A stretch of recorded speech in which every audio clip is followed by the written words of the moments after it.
TGQ&A. Hey, everybody. Jamie French here of the Approximate Podcast. Welcome to another fine live attempt at doing a show. Approximate Podcast, TGQ&A. That was a song. I'm wearing nails. I can't play an instrument, so you're not going to get one of these little funky songs that I pull out of my ass. Instead, you're going to get...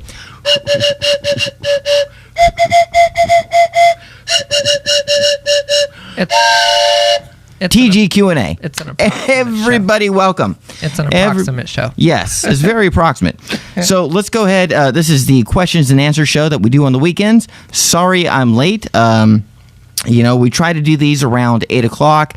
We are here at almost 10 o'clock Central Time, but we get to it when we can, and so here we are. So let's go ahead and, hey, what's your name? Yo, Shut the fuck up. What's your name? Stephanie. I'm Blowjob Special. Nice to meet you. She's blowing the wood, and I blow the wood for real. Stephanie. So Stephanie's a longtime contributor of the show, and so one of us has to be the pretty face on here. Son of a fuck you with that. So hey, how's everybody doing tonight? So we're gonna wait for the actual chat room to populate while we're doing this on the YouTube, and while we're waiting for that room to populate, we're gonna go ahead and get to some questions. Our first questions, these are fresh, right off the internet, from Evan. Evan asks, let's see here. It says, "Hi Jamie, Evelyn here, stuck on a military base. Here are some more questions." Oh, okay. So Evan is on a military base and has some questions that we are to answer. First question is, what makes a good Philly cheesesteak? True answer? Me. That's what makes a good Philly cheesesteak. The first job I ever had when I was 16, it was back in 1995. Was at Jerry Subs on the East Coast. I was in Annapolis, Maryland, and my first job ever at 16 was Jerry Subs, and all they did was cheesesteaks, and it was the best goddamn cheesesteaks. Now, it wasn't Philly, of course. It was Annapolis, just a state over, but I've never had a Philly cheesesteak that was so good in my fucking life, and I never got sick of them. Like, you work at a McDonald's or a Jack in the Box or Burger King or something, you think, oh, this is fucking amazing. I'll never get sick of this. I get to take home free food all day. And 2 weeks in, you fucking never want to see a goddamn Big Mac in your life. This never happened with Jerry's. Jerry's was always amazing. Always amazing. And their recipe was simply this. It was the thinnest steak that you've ever fucking seen. That was the real key to it. The meat melted in your mouth. It was amazing, and it was diced up with very simple. It was onions, green peppers, and mushrooms. And that's all it was. On the most angelic roll of bread you've ever tasted. Everything about their recipe melted in your mouth. I remember it was like 2009, long past I ever worked at Jerry's. I was in a band called Gravity Euphonic, and we had to do a little tour out on the East Coast. And it so happened to put us in D.C. in Maryland. So I insisted that we drove down to Annapolis, where I got my first job, went to Jerry Subs, and I probably spent about $50 just shoving those subs down my mouth based on my previous experience when I was 16. And they were every bit as good as I had remembered them. And I'm still, they're every bit as good as I remember them to this day. Go to Jerry Subs in Annapolis, Maryland, and get yourself a goddamn Philly cheesesteak, and fucking you can end your life after that. What kind of cheese did they have on them? Oh, it was provolone. Yeah. It was provolone. Yeah. So a nice white cheese. You could get mozzarella. You could get American. Those were options. But if you really wanted to do it, it was the provolone. I know some places offer Cheese Whiz on it too. See, now that's a Philly thing. Yeah. And I was actually going to bring that up. Apparently, a proper Philly cheesesteak is supposed to have the cheese whiz on it. Now, knowing what I know about Jerry Subs, I can't imagine that putting cheese whiz on it would add anything that would enhance the flavor. So I can't speak to it. Now, in all fairness, I got to say that I've never been to Philadelphia, and I've never had the cheese whiz version of a true Philly sub. So I can't speak to it, but I can tell you what I know is the very, very best, and that is Jerry Subs. I forgot the name of it, but I had there was a place in downtown LA that me and my friend went to out there, and they have a really good Philly cheesesteak, and they have the option to put cheese whiz or mozzarella. Where was this? I forgot the name of it, but it's in downtown. No, but where were you? LA? Downtown LA. Yeah. I don't trust LA food because it's always an approximation of foods that come from other parts of America or the world. Yeah. I mean, did you have something to compare it to? Have you ever had a traditional? I never have had a Philly cheese. And you never had a cheesesteak from the East Coast? I never have, yeah. I've never had anything from the East Coast except for stuff in like Miami or something like that. But Miami, well, fuck Miami. Jeez, that's not the East Coast. That's the armpit of America. So, okay, so then we have something to do. Yeah, true. We got to go to the East Coast. You got to grab an actual Philly cheesesteak. Yeah, whether it's I consider a Philly cheesesteak not a Philly thing, but an East Coast thing, just because I know how good Jerry Subs are. So I consider it an East Coast thing. And so we both have things to discover. One, I got to go to Philly and find out what an actual Philly cheesesteak tastes like compared to the Annapolis version. Yeah. And then you need both to compare it to your LA version of a cheesesteak. Yes. But to answer your question, what makes a good Philly cheesesteak? Honestly, my answer is me, because I can make you, based on what I know, based on... And you still got to make me a Philly cheesesteak. Yes, I do, and I will do that, absolutely. I make a good Philly fucking cheesesteak, because I'll tell you about it. Yes. I was tempered in excellence, and I can bring that to the table, to this. I can, absolutely. So let's get on to the second question. What is your favorite episode of Gumball? Oh, geez, okay. So, we're talking about a cartoon here that's available on Nickelodeon, and not Nickelodeon. It was a Cartoon Network. Still is to this day, Cartoon Network. The Amazing World of Gumball. I've been going on and on about this on the internet, through social media. It's just a cartoon that I find completely charming. It's a children's cartoon. It's one of these daytime cartoons that's meant for kids. But it's a European-based cartoon. The production house is out of England, and so they have this kind of European mentality about it's smart, and it's slick, and it's so well animated. And as a person that loves cartoons, the animation means so much to me. Like a lot of folks like fucking Scooby-Doo. And it's like just a bunch of copy and paste, that fucking whole Hanna-Barbera fucking headache of looking at something that's like poorly animated to cut down on costs. I hate that shit. And people have such fond memories of it. My fond memories at the tender age of 38 is discovering the amazing world of Gumball. And they kind of run like Adult Swim cartoons. They're like 11-minute episodes, and they're jam-packed with the brightest and smartest jokes on a kid level, but in a way that adults would appreciate, but not in a cynical way. So you have to watch it to get the meaning of what I'm talking about. But the thing is, it hits a 10 on all fronts. It's amazing to look at, just colors and kind of animation. Well, yeah, the animation, but like it's made by people that know how to do visual storytelling.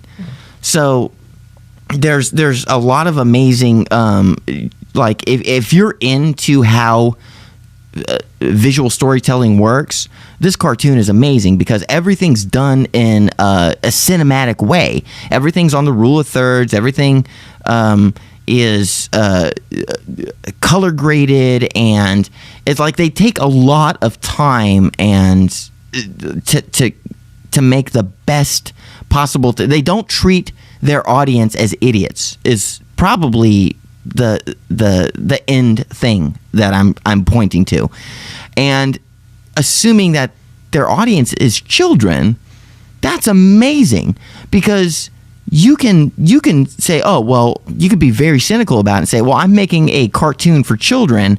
We have to put the least amount of work into this because it's for kids. Fuck kids. They don't know. They're stupid. Gumball doesn't do that. Gumball treats their audience with respect, and their audience is 7 to 11-year-olds, and they treat them with the same kind of respect that you would treat an adult audience, and it's amazing. And it's super. It's like a distilled version of everything that's charming about cartoons, which is to say, it's hyper aware of itself. It's super animated. It's super funny. It's joke upon joke upon joke upon joke. You got to be quick to get it. The Amazing World of Gumball is amazing.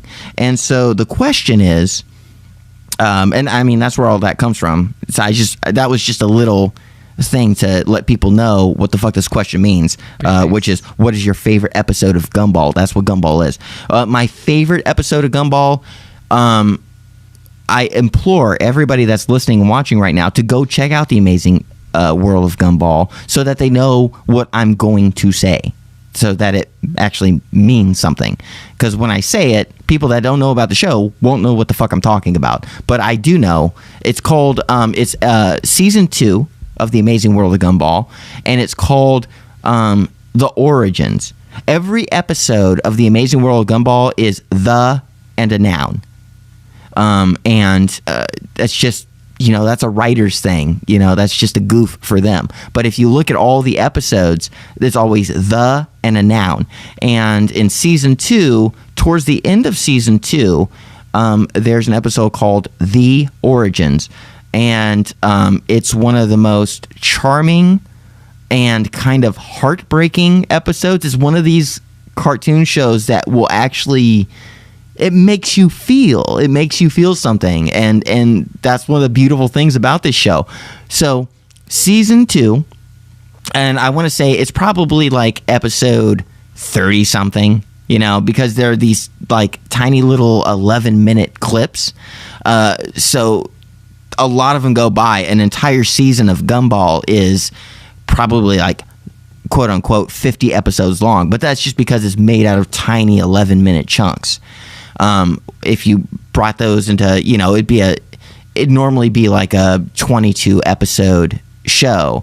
If you squished those into like 30-minute chunks, like we're accustomed to for children's programming.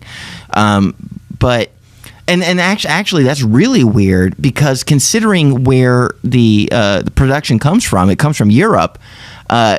Anybody that's familiar with European programming, especially English Britain programming, their seasons, they're called series, and usually shows are done in series of about 6 episodes. And then that's a complete series, or what in America we'd call seasons. So to have this, The Amazing World of Gumball, come from Europe, but play to the formatting of an Adult Swim late night show, but then also be for kids, is really fucking weird and awesome. So anyway, that's my favorite episode. That's what it's a 2-parter in season 2 called The Origins. Go check out The Amazing World of Gumball and watch that episode. So let's get to question 3 here. Where are we at? We're at 14 minutes. That's fine. Almost 15 minutes. So our third question from Evan is, do you and Orion, my normal co-host for most of the shows that we do on the Approximate podcast, do you and Orion have a favorite episode of Mystery Science Theater 3000? Oh boy, man, yeah, that's another tough one. If you guys go back, fans of the show already know this, that we've covered a lot of material on Mystery Science Theater 3000. For those that are new, we're huge fans of Mystery Science Theater 3000. If you don't know what that is, Google's your friend, and go back in our back catalog and fucking listen to those episodes where we talk about Mystery Science Theater 3000. So to answer your question, assuming you guys know about Mystery Science Theater 3000, what is my favorite episode? Geez. There's so many to pick from. I mean, the original series lasted for about 10 years, and it was, almost 20 episodes per year. And in kind of the waning seasons, between season 7 and season 10, the episodes got cut down to about 10 to 15 episodes per season. So there's a lot to choose from. But I think I won't give you a favorite. I'll give you two favorites. What I would recommend, my first, out of the two that I really like, I would say that the Puma Man, I believe it's a series. Shit, it might be series. It might be season 10. I think is a season 10 episode. If it's not a season 10, then it's probably a season 7. Those are the numbers that make sense to me. But it's basically a Superman story. It's very low budget. All episodes of Mystery Science Theater are low budget horror or sci-fi films or other nondescript films, but they're all really shitty, and that's the whole goof. That's the whole premise of the show, is that really shitty films are being goofed on, usually B movies, mostly taken from the 50s, some 60s, some 70s, and every once in a while, this great 80s classic, which is called The Puma Man. Watch that. It has Donald Pleasance in it, and you can tell that it's the kind of movie where that man is just trying to pay the rent. He's just trying to pay the rent. He probably made $600 doing that movie. It's fucking awful. And then another one would be, geez. Oh, God, there's so many.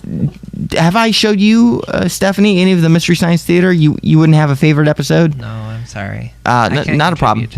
Not a problem. Jeez. Okay, well, instead of wasting time with going and geez and making a bunch of fucking noises with my mouth, we'll get back to it. There's another one. There's another 500 that I love. But let's go ahead and let's move on to some more questions. I'm going to pull up the old email here. Evelyn, whatever the fuck you want to call yourself. That's your 3 questions. And I'll try to come up with another answer for your 3rd question. But we're going to move on to some older questions that we have yet to get to, that we are going to get to. We're at 21 minutes now. Let's see here. This is we have a question from David Pandorius. Now, that's not a real name. That's not a fucking real name. Okay, Pandorius, really? Okay. It's an email name. Yeah, I know. So it says, let's see. Do you relate your music to a person, a memory, or a place? Do you relate your music to a person, a memory, or place? Are you talking about music that I write or music that I enjoy listening to? Folks, you got to be a little more specific. Let's see. Well, I can probably answer both in a short amount of time. So let's say it's music that I enjoy listening to. Do you relate your music to a person, a memory, or a place? I don't do any of that. I don't. If my favorite music, I hate nostalgia. I hate nostalgia. I don't want a song to remind me of a person, a place, or a memory. I want it to reinforce my own thought process. I want to find beauty outside of something that is so specific to me. It seems really egotistical to me to listen to a song and make it be all about me, whether it's a memory, a place, or a person. Now, of course, we can't escape that. in where we are in our evolutionary timeline as a species, that's just where we are. We all love to do that very specific thing. We love to think of persons, places, and things when we're listening to the fine arts or the kind of arts that only mean anything to the human species, music being first and foremost one of them. And yeah, sometimes I do have memories of people. Sometimes it does remind me of a place. Sometimes it does remind me of a memory, whatever favorite song I'm listening to at any particular time. Of course that's going to happen. I can't escape that. But if I'm purposely listening to music, if it's not just going on in the background, if I go and put on an album, I never do it to remind me of a person. I never do it to remind me of a place or a thing or to feel nostalgic. Those things will happen beyond my control. But that's not what I go and look for. When I listen to music, it's because I'm trying to appreciate the music in and of itself and see if it can bring me somewhere that has nothing to do with myself. See if it challenges my thoughts and brings me to a place that isn't so self-centered. I always have my memories. I know the people I like or don't like. I know the kind of emotions that I've had all throughout my life. I don't need a trigger to revisit those things, especially when it comes to music. Music has enough inherent value that I want to appreciate it on its own terms. And so, I don't know, maybe that sounds goofy, but I can't escape the nostalgia, and that will always be a part of me, but I never go listening to music for the sake of nostalgia. I don't get my joy out of music because music gives me a nostalgic feeling. I want to appreciate that music on its own terms and help expand my mind to somewhere that's not so me-centric. I think I've driven the point home there. Whether or not you can relate to it, well, I can't say. We's all individuals, apparently. Let's see here. Let me get to another question. Music is good. What was that? Music is good. Music is good. I like music. It does the thing where it goes way up high, and then it goes way down low, and then it's bump bump jump bump jump jump jump bump dump dump, and I like that part too. And then they say the things. They say I love you, and I say yeah I love you, and I like those words because I love and they love and like we love. Fuck off. Music's cool. Fuck off. Listen to it. Enjoy it any way you can. Enjoy it however your brain dictates. You can't choose how smart you are. You can't choose how stupid you are. You can't choose how fucking enigmatic you are or how plain and to the surface you are. Music affects all of us in some way or another. Enjoy it on your terms. There's no proper way to like music. Good. I'm just expressing how I like to listen to music. Take it for what it is. Fuck off. We're all gonna die. Eat a taco. Yes. Okay, so the next thing is, let's see here. This is from Jason Johansson. Really? Jason Johansson? Fuck these people. They're fucking... Can you believe this? Do you know Johansson? That's fucking Nordic for Jason. Jason. Hey, Jason. Fuck you for trying to goof with me. Jason says... Jason Johansson, you motherfucker. You say, do you have a favorite dessert and why?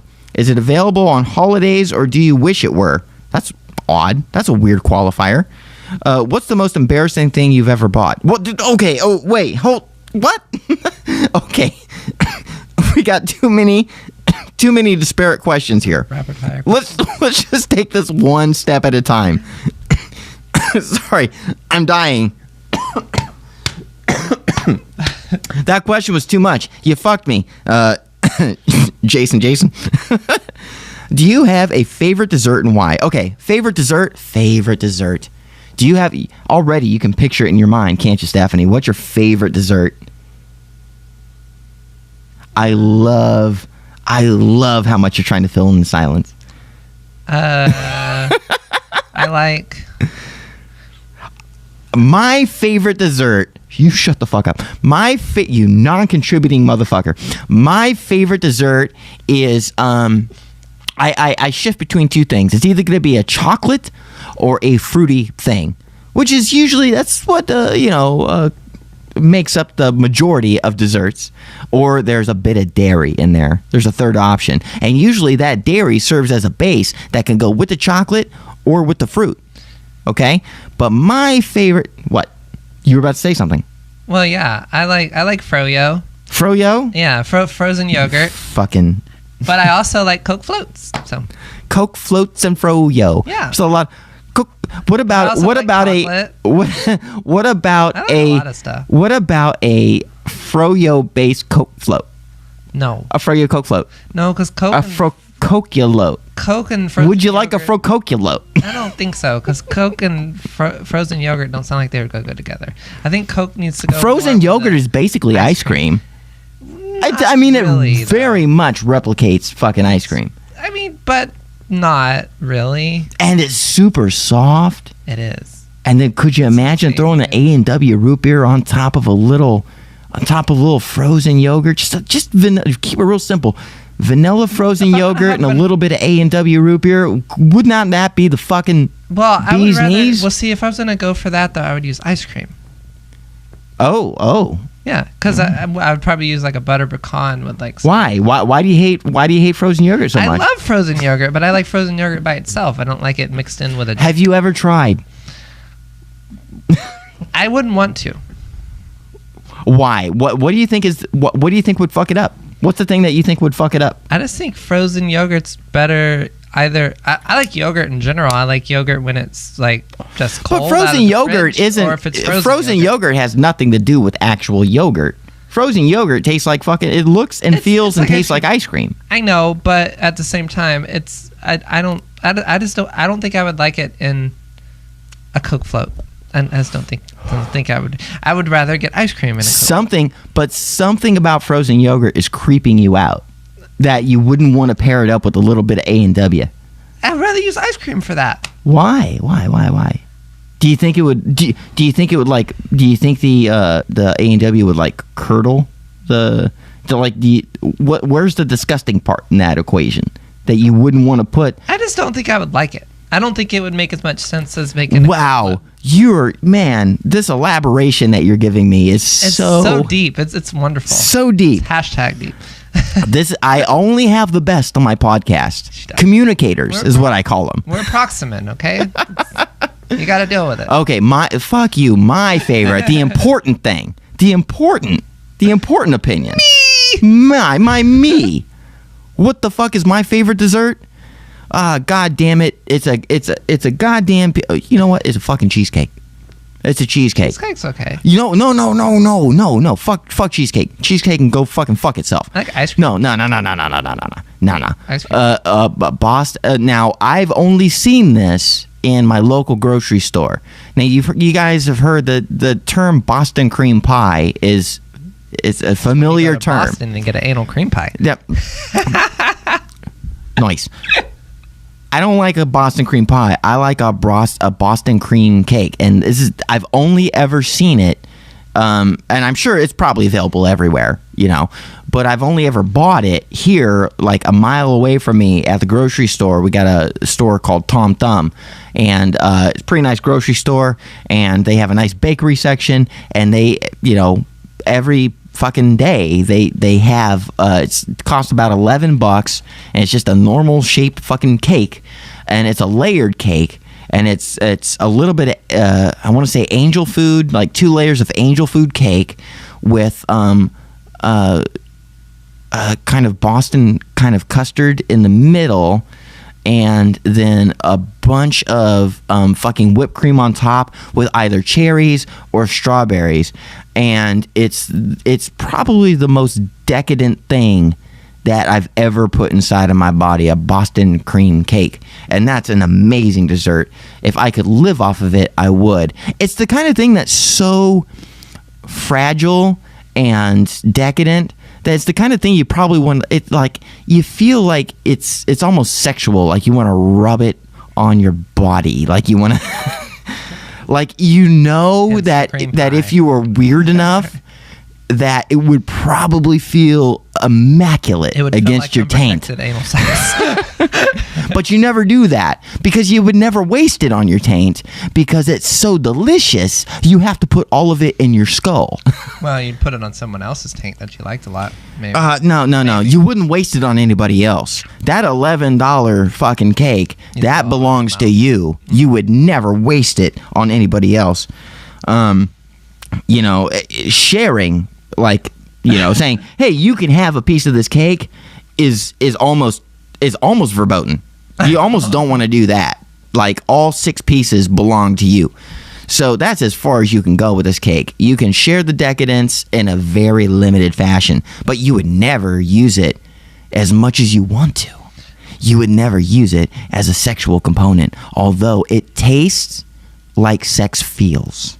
Well, it's an amazing cake. Boston cream cake. Get that fucker and get it with the strawberries. Jesus Christ. It's not quite as decadent, but I remember growing up on peach cobbler. I really like peach cobbler. You can't have something as flaky and as dry as peach cobbler unless you have a scoop of the ice cream. Oh, yeah. Well, you gotta have that. I love ice cream with it. Mm-hmm. Peach cobbler with an addendum.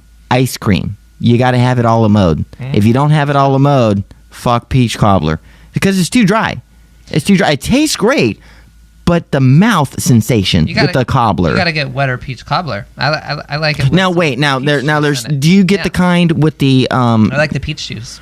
Well, of course, yeah. That's the main part. But do you get the kind with the pie crust, or do you get the kind that's made out of crumbly? Well, the way my grandma made it, it's made out of she used to graham cracker type crust. Well, you would take that. You would take the crust, and then you would put this inside. You put the peach cobblers inside of it, and then you would put the little strips of the pie coverings on the top of it, and you bake it. That was the bomb with some ice cream and some whipped cream or whatever on it. But yeah, Fox to the yeah. All right. Hey, grandmas never fuck up a dessert. Grandmas never fuck up a dessert. A grandma version of anything is the best dessert. How about that? Pretty much, yeah. Okay, we're gonna again. This is a question.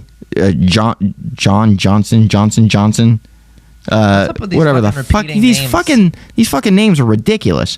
We're gonna get to your question. The second part of your dessert question is it available on holidays or do you wish it were?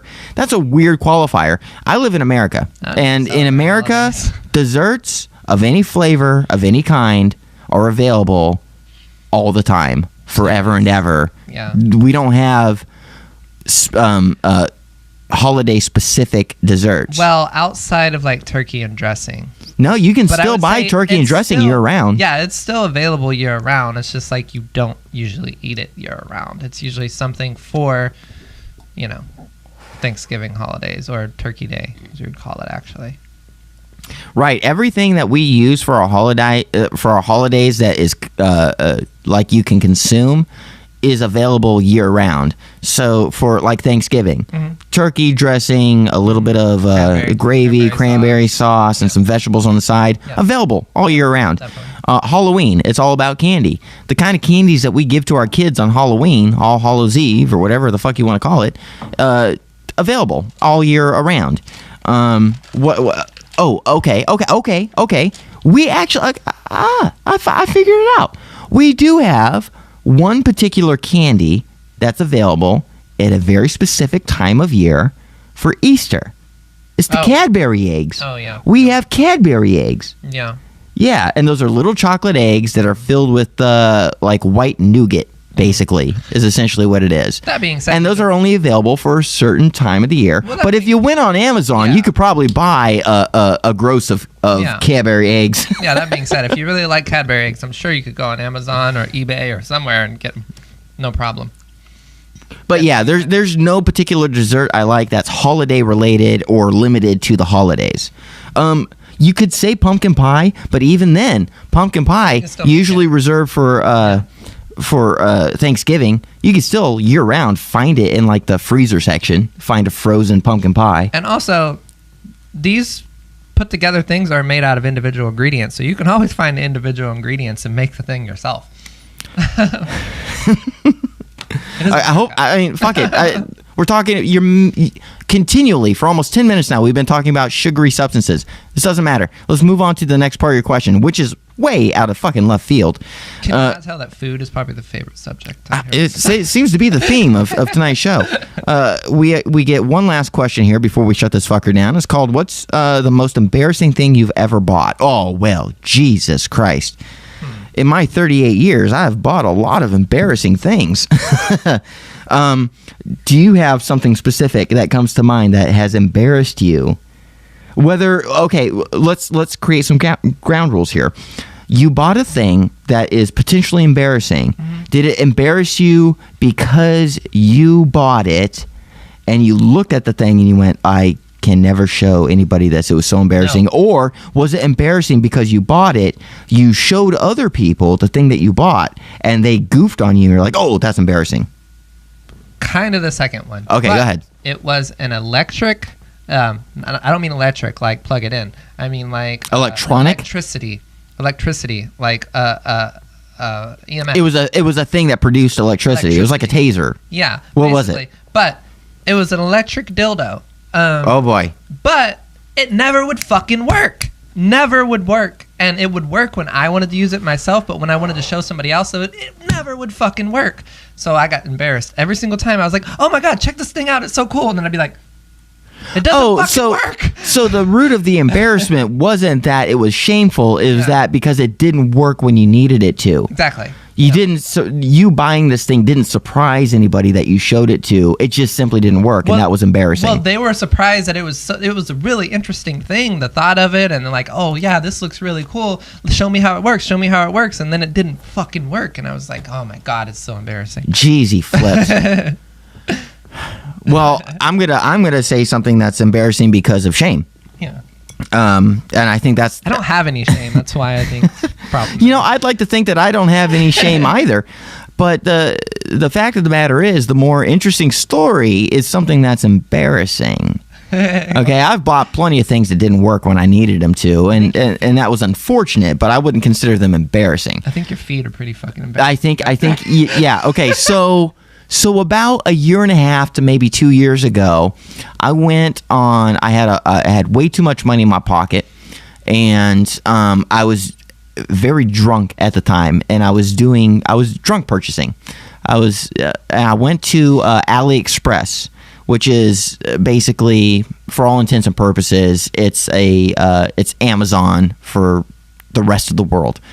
And you can go on this website and you can type in and find anything, because AliExpress is an extension of a site called Alibaba, which Alibaba is a way for manufacturers in China to kind of backdoor distribute their wares. So, okay, case in point, real quick example so you know what I'm talking about.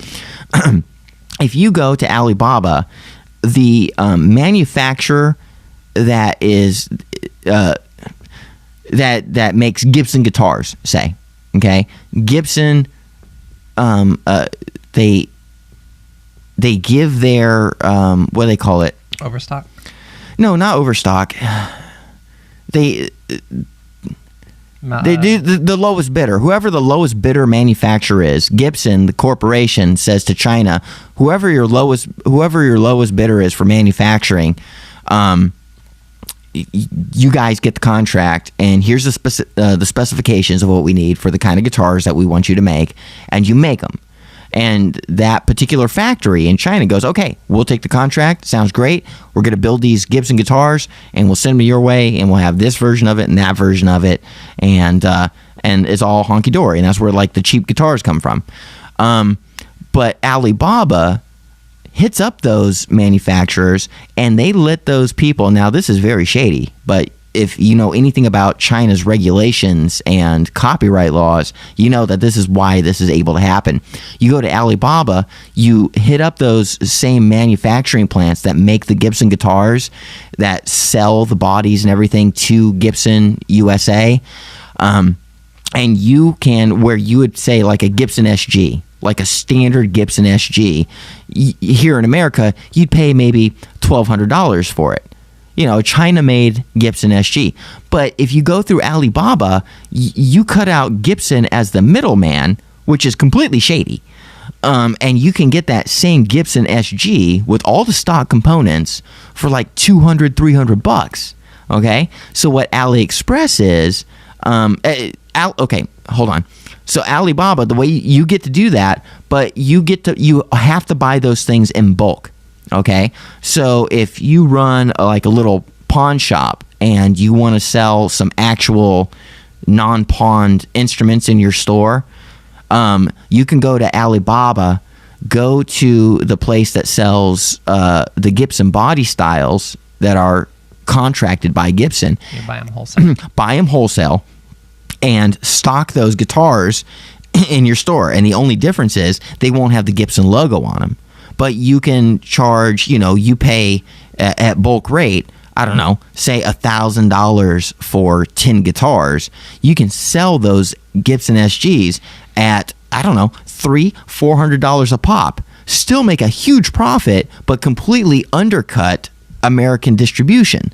Okay, so that's great if you are a person that runs a store. Now, say you're just an individual. You can go to AliExpress, which is an extension of Alibaba, and you can buy those same things as an individual. It's basically Amazon. It's basically black market Amazon. So here's what I did. Getting back to the question, the most embarrassing thing I ever bought.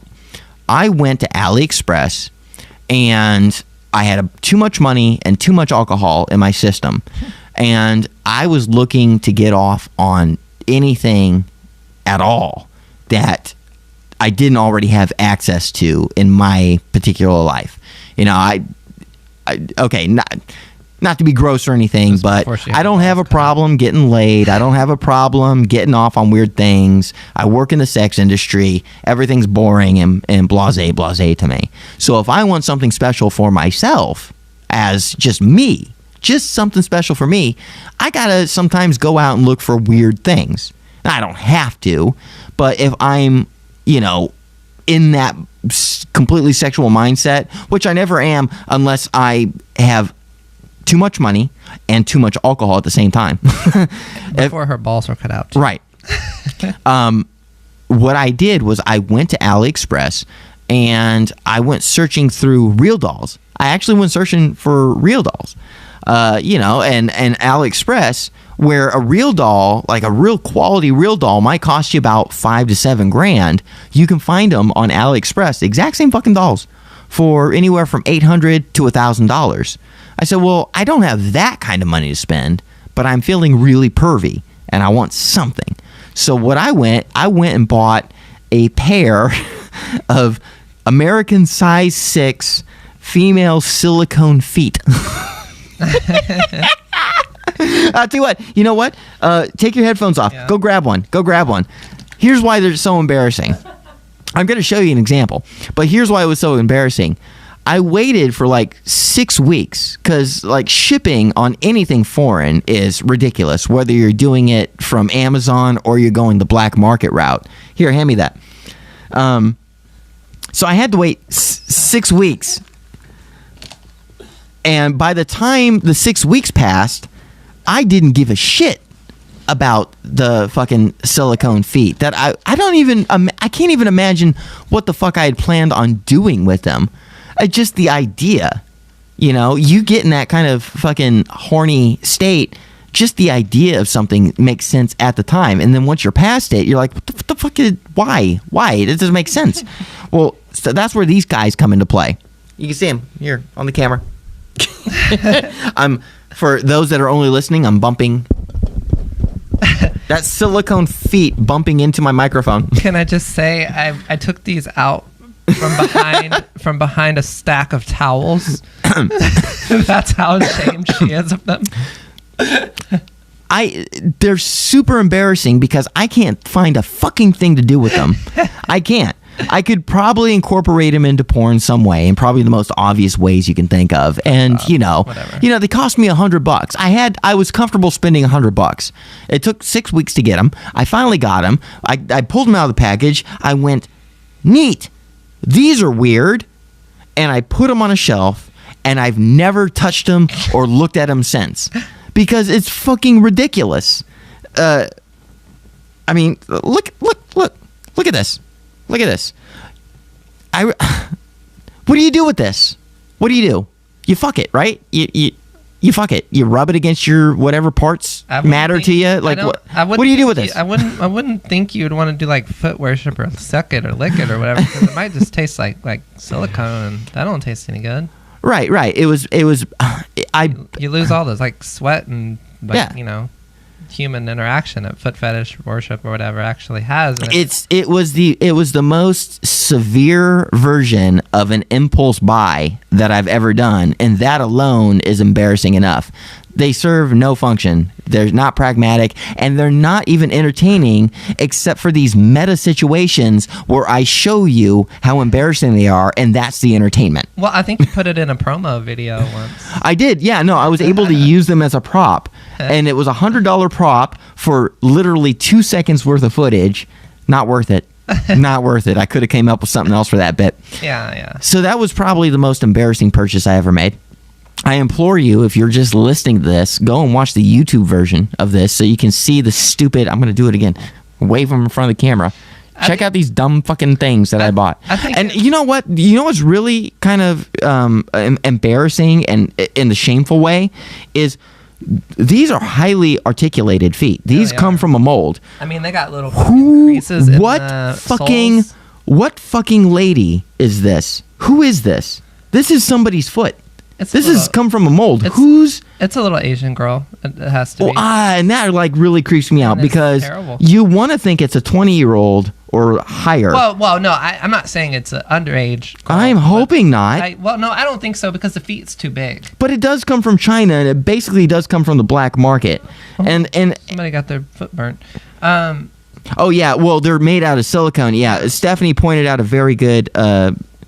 She pointed out a detail on these feet. Yeah. There's a kind of a bit of what looks like a burn on these feet, and it's because they're made out of silicone. And I did the rookie fucking mistake of letting another silicone toy rest against this, what is essentially a silicone toy. If it's not medical grade silicone, you can't do that. Yeah, you can't do that. And I kind of fucked up the quote unquote right foot, and I fucked up the pinky toe. Yeah. There.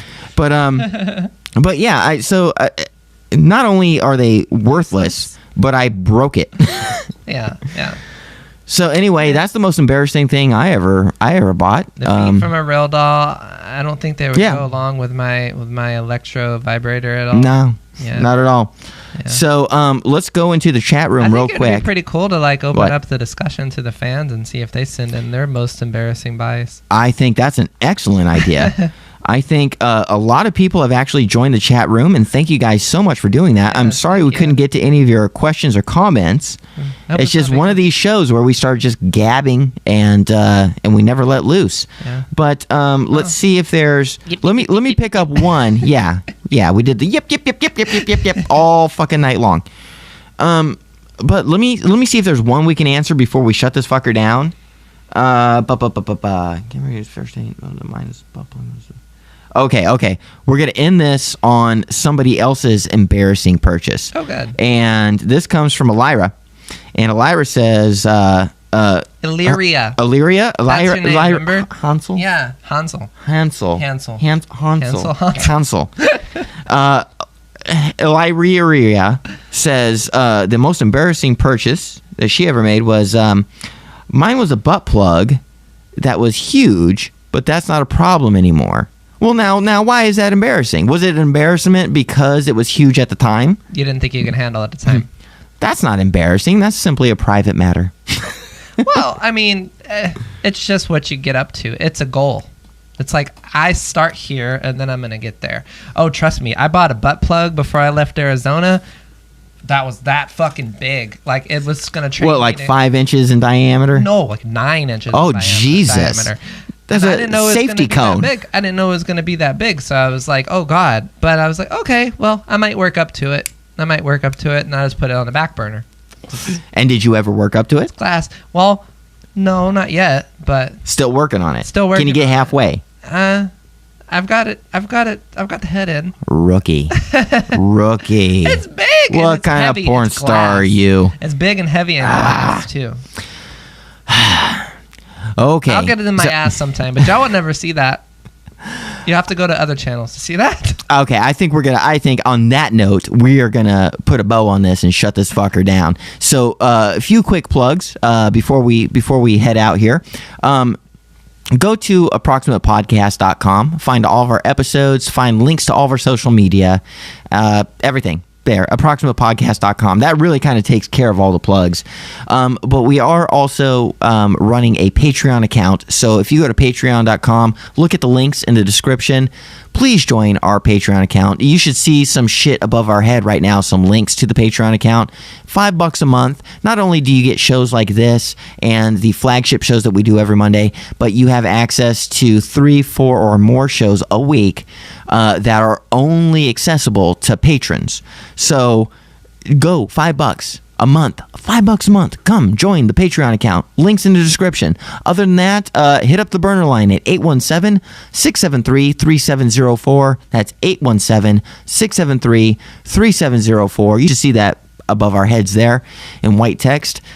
Send us a message or a text, and questions, comments, we'll address you on these shows, these TGQ&As, or other episodes. You never know, but find out by sending us questions and comments.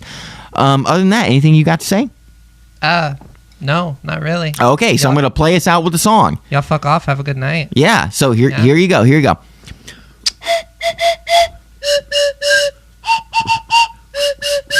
TGQ&A. Good night.